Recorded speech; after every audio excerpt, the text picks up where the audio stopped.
keberanian dan ketangguhan Jenderal Kopassus AM Hendro Priyono. Sepak terjang Jenderal Kopassus Abdullah Mahmud, AM, Hendro Priyono dikenal pemberani dan tangguh dalam penugasan di sejumlah medan operasi hingga menorehkan sejumlah prestasi. Hendro Priyono yang pernah menjadi Kepala Badan Intelijen Negara, BIN, merupakan tokoh militer TNI AD, khususnya di Kesatuan Korps Baret Merah Kopassus.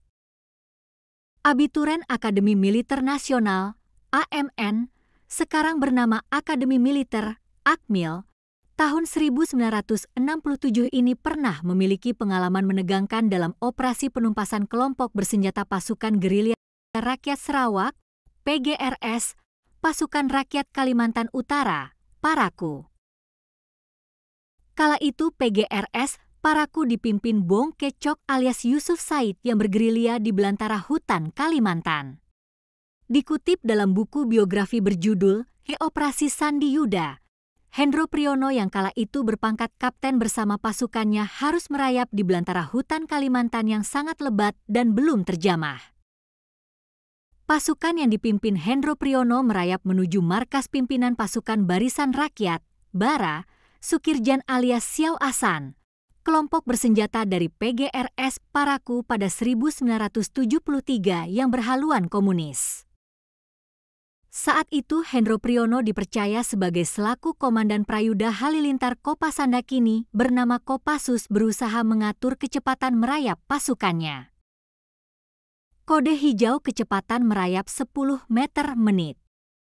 Kode kuning, kecepatan merayap 5 meter menit dan kode merah yang berarti berhenti. Baru setengah jam merayap, Hendro Priyono mendengar suara mendesis yang cukup keras. Suara tersebut ternyata berasal dari seekor ular kobra cukup besar yang berada tak jauh dari posisinya. Menghadapi ancaman ular mematikan, dia dan pasukannya memilih dia tak bergerak. Mereka membeku selama beberapa saat hingga ular kobra tak mampu mengendus dan akhirnya melintas pergi.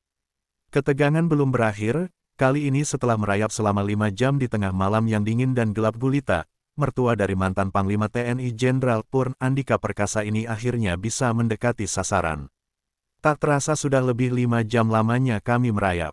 Saya lihat arloji menunjukkan waktu pukul 22.25 berarti masih jauh untuk membuka serangan pada jam 4.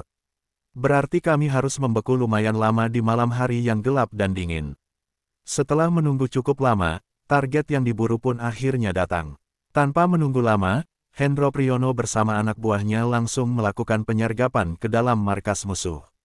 Duel maut antara Hendro Priyono dengan Sukirjan alias Xiao Ahsan tidak terelakkan. Dalam pertarungan tersebut, jari kelingking mantan Pangdam Jaya ini nyaris putus akibat terkena sabetan bayonet. Pangkal paha kiri Hendro Priyono juga kena tusuk bayonet hingga terluka menganga. Dalam duel maut 1 lawan 1 itu, Hendro Priyono akhirnya berhasil mengalahkan musuhnya. Sukirjan alias Xiao Ahsan tewas setelah ditembak oleh Hendro Priyono.